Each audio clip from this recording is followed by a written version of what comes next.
ngayon? Sunday? Di kaya ngayon?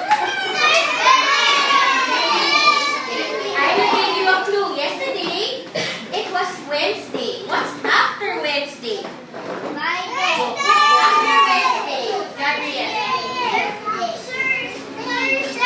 Thursday. Today is Thursday. And it's a special Thursday today. Sa Filipino, ang Thursday ay Huwebes. Sabihin nyo nga, Huwebes.